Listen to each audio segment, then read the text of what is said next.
We filmed until 4:30 a.m. yesterday. Oh, wow. And I caught the 8 a.m. flight. So there was no sleep. Yeah, well, you can razz the Ben and Jeremy when they get here. Tell them not to write exterior night during the summertime when there's only 6 hours of night in Vancouver and the sun doesn't go down until about 10:45 and then comes up at 4 a.m. So when they shoot exterior night, it's you know you're going to be in for a long night. So that's where I was. So I haven't had any sleep. Can you tell us a little bit about the episode that you directed? Oh, sure. It's a bit of a one-off. There's a little bit of flashback scene towards the end of the episode, which, as I'm sure some of these people have already told you, will become more and more throughout as the season unfolds. So it's it'll be a bit of an onion. You just kind of peel back what happened over the past year while Dean was in purgatory, what was happening to him, and also what was happening to Sam up top.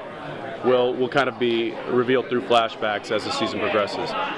We do start off in present time, and which explains how Dean gets out of purgatory, but what happened to him while he was there gets explained later.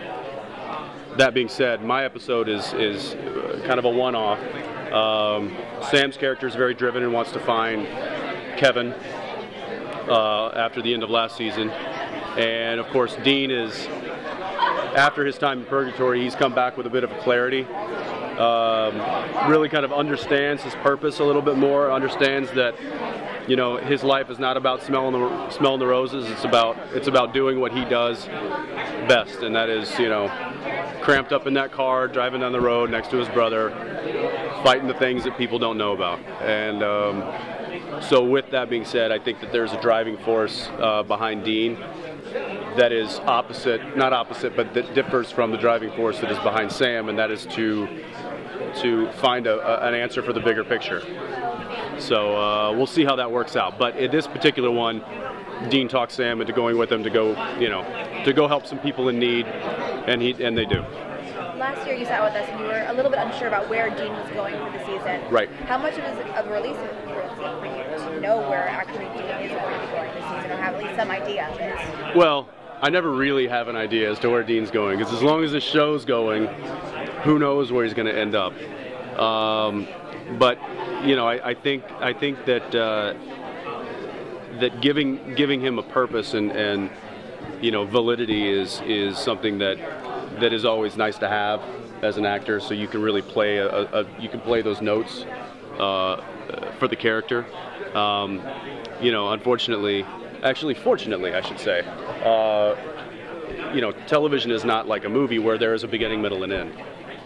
Because this series has gone on and we're now in the midst of filming our 150th episode, the storylines and the characters they're always evolving and changing, and it's really unique to be a part of something like that, to where you can reinvent your character constantly, and he constantly gets to reinvent himself with whatever storyline he's given. And so I like the unknown.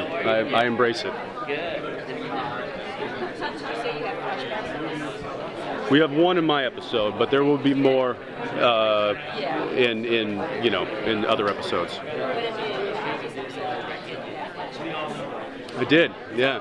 So that was different. That was a little different, but yes. Is there something in that time that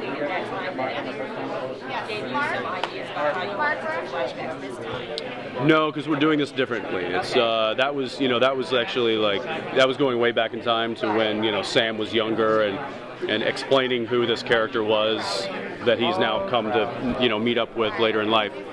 This is more of just what happened over the past 6 to 12 months, and it's also there's going to be different looks to it. There was we used kind of a color timing to kind of really depict what the look of those flashbacks were last season. This year it's going to be different. It's going to be Sam's life was a lot different than what he normally does while Dean was away. He kind of took time to smell the roses. He took time to enjoy some things, and so that's going to make for a much brighter, happier type of flashback. Dean's flashbacks, not so much. Yeah. As an actor, is it hard